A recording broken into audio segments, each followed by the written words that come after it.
बार बार urination होने की, छोटे पेशाब का बार बार आना, थोड़ी थोड़ी देर बाद हाजत महसूस होना पेशाब की, इन सब की क्या वजूहात हो सकती हैं। आज की इस वीडियो में मैं आप लोगों के साथ ये सब डिस्कस करूंगा। अस्सलाम वालेकुम। तो मेरा नाम डॉक्टर रेहान खालिद है। सबसे पहले तो ये जानना ज़रूरी है कि पेशाब किस तरह बनता है और क्या रोल होता है और किस तरह हमें पता लगता है कि हमें पेशाब आ रहा है। सबसे पहले अल्लाह ताला ने कुदरती तौर पर गुर्दों को ये काम दिया है कि वो पूरे जिस्म का जो वेस्ट प्रोडक्ट्स हैं, जो वेस्ट मटेरियल हैं, उनको छोटे पेशाब के ज़रिए, हमारी यूरिन के ज़रिए जिस्म से बाहर निकालें। तो वो प्रोडक्ट सारे यूरिन के ज़रिए बाहर निकलते हैं और जब हमारा ब्लैडर, यूरिनी ब्लैडर जिसको मसाना कहते हैं, वो भर जाता है तो हमें सिग्नल जाता है हमारे ब्रेन को, हमारी स्पाइनल कॉर्ड को, जिसके ज़रिए एक रिफ्लक्स जनरेट होता है जिसको मिक्चुरेशन रिफ्लक्स मेडिकली कहते हैं, जिसकी वजह से हमें महसूस होता है कि अब हमें पेशाब आ रहा है और हम पेशाब करते हैं। तो ये एक नॉर्मल मैकेनिज़्म है कि किस तरह हमें पेशाब आता है। अब कुछ लोगों में कुछ मरीज़ आके ये शिकायत करते हैं कि डॉक्टर साहब मुझे पेशाब बार-बार आता है। मैं पेशाब करके आता हूँ और ऐसा लगता है कि मेरा ब्लैडर खाली नहीं हुआ, मुझे फिर से हाजत महसूस होती है और मैं फिर से पेशाब करने जाता हूँ। तो उसकी क्या-क्या वजूहात हो सकती हैं? एक-एक करके मैं सारी वजूहात को आप लोगों के साथ डिस्कस करूँगा, तो वीडियो एंड तक लाज़मी देखें। सबसे पहले किडनी में कौन-सी वजूहात बन सकती हैं गुर्दे में जो बार-बार पेशाब होने का सबब बनती हैं? पहले तो किडनी स्टोन्स हैं।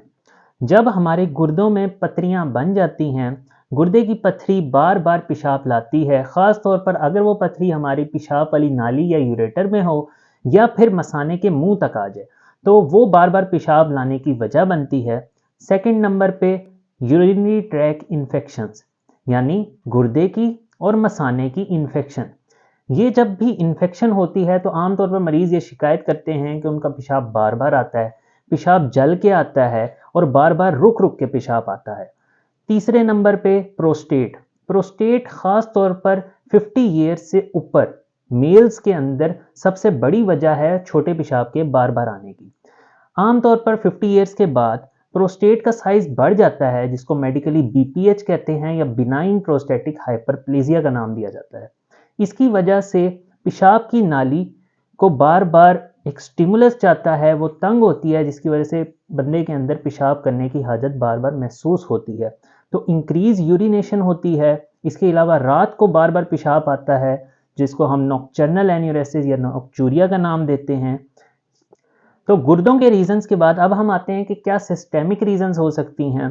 उसमें सबसे पहली और बड़ी वजह है शुगर का मर्ज।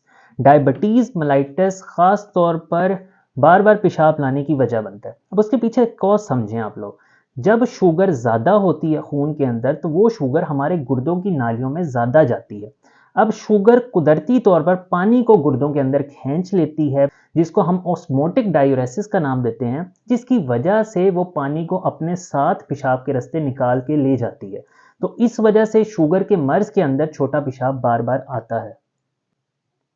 इसके अलावा एक और बीमारी जिसको डायबिटीज़ इंसिपिडस का नाम दिया जाता है, जिसके अंदर एडीएच के नाम से हार्मोन होता है, स्पेसिफिकली वो रिलीज नहीं होता या फिर वो एक्ट नहीं करता, जिसकी वजह से छोटा पेशाब बार बार आ सकता है।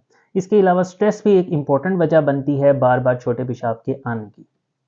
कुछ लोगों की आदत होती है कि वो पानी का ज़्यादा इस्तेमाल करते हैं, जो कि एक अच्छी आदत है। उसकी वजह से भी छोटा पेशाब बार बार आता है। लास्ट में अगर किसी स्पाइनल कॉर्ड की इंजरी हो जाए या फिर जो नसें हमारे यूरिनरी ब्लैडर को सप्लाई कर रही हैं वो कमज़ोर पड़ जाएं या फिर उनमें कोई इंजरी हो जाए, उसकी वजह से भी पेशाब बार बार आना या पेशाब के ऊपर कंट्रोल ख़त्म हो जाना, इनकॉन्टिनेंस का इशू ये आ सकता है, जिसको न्यूरोजेनिक ब्लैडर का नाम दिया जाता है। तो मैं उम्मीद करता हूँ आप लोगों को बार बार पेशाब आने की तमाम वजूहात पता चल गई होंगी।